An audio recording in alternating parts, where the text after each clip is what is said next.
بسم اللہ الرحمن الرحیم، السلام علیکم، صبح بخیر اور خوش آمدید A T V morning with فرا میں۔ دیکھیے 27 رمضان مبارک کا 26 روزے گزرتے پتہ نہیں چلا اور آج 27واں روزہ۔ یقینی طور پر اللہ تعالیٰ ہماری تمام عبادتیں قبول کرے جو گزشتہ شب میں ہم نے کی ہیں، اور دعائیں بھی ہماری جو ہیں وہ قبول و منظور ہوں، ہمیں عطا ہو وہ سب کچھ جو ہم چاہتے ہیں۔ ایک چیز جو میرے ذہن میں اور میں آپ کے ساتھ شیئر کرتے ہوئے آج کے پروگرام کی طرف لے کے چلوں گی آپ کو، ہم نے وہ واقعہ سنا ہوا ہے نا کہ جو ہمیں رسول پاک صلی اللہ علیہ وسلم سے بھی پتہ چلا کہ 3 اصحاب جو ہیں وہ سفر کر رہے ہیں اور بارش بہت تیز، طوفان آتا ہے، غار میں پناہ لے لیتے ہیں اور ایک بہت بڑا جو ہے پتھر وہ غار کے دہانے پہ آ کے رک جاتا ہے، اور یہ تینوں جو ہیں اس کے اندر بہت پریشان ہیں کہ کس طرح سے اس کو ہٹایا جائے، جو ہٹ نہیں پا رہا، اور طاقت لگانے اور کوشش کے باوجود وہ پتھر جو اپنی جگہ سے سرکنے کے لیے تیار نہیں ہے۔ تو دعا کر لیتے ہیں، کیا سلسلہ جو ہے وہ شروع ہو جاتا ہے، رب کے حضور دعا کرنے کے لیے ہاتھ اٹھاتے ہیں۔ تو جو سب سے پہلا شخص جو ہے وہ ہاتھ اٹھاتا ہے، اس نے بہت ساری یقینی طور پہ عبادتیں کی ہوں گی، لیکن اس نے اپنے اللہ تعالیٰ کو ایک عمل کا واسطہ دیا، اور وہ عمل تھا والدین کی اطاعت و فرمانبرداری کا، کہ میرے چھوٹے چھوٹے بچے بھی تھے اور میں سارا دن کا تھکا ہارا بھی آتا تھا،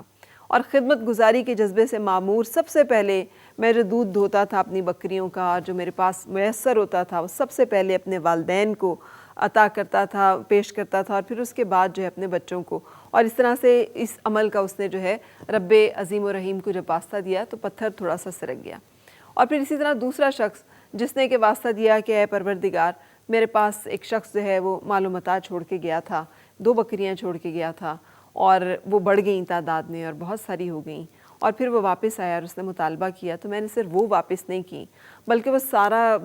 ان سے جو اور بکریاں یا اور جانور جو تھے میں نے وہ بھی اس کے حوالے کیا، تو اگر آپ کو میرا عمل پسند آیا ہو تو آپ کی رضا کے لیے میں نے کیا تو اس مصیبت کو ٹال دیجئے۔ تو پتھر جو ہے وہ سرک گیا۔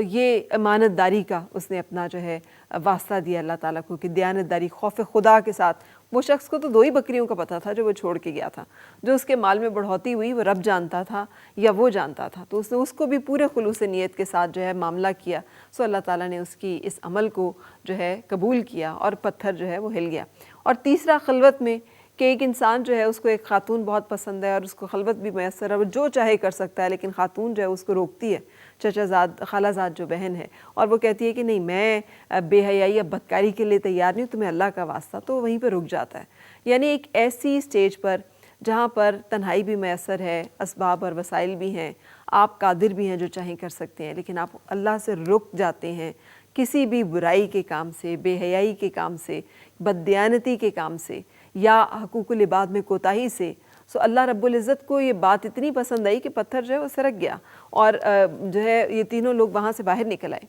ہم لوگ جب اپنے رب کے حضور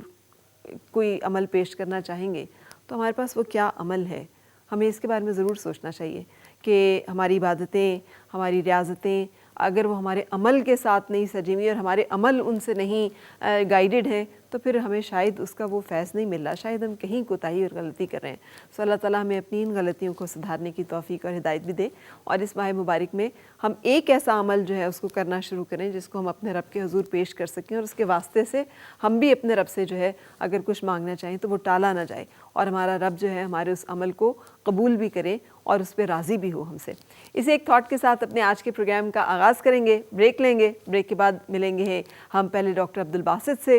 رسول پاک صلی اللہ علیہ وسلم کی حیات طیبہ کے حوالے سے ہم نے اسپیشل سیریز کی ہے اس رمضان المبارک میں، اور اس کے بعد اپنے باقی کے مہمانوں سے بھی آپ کی ملاقات کرائیں گے۔ Stay with us.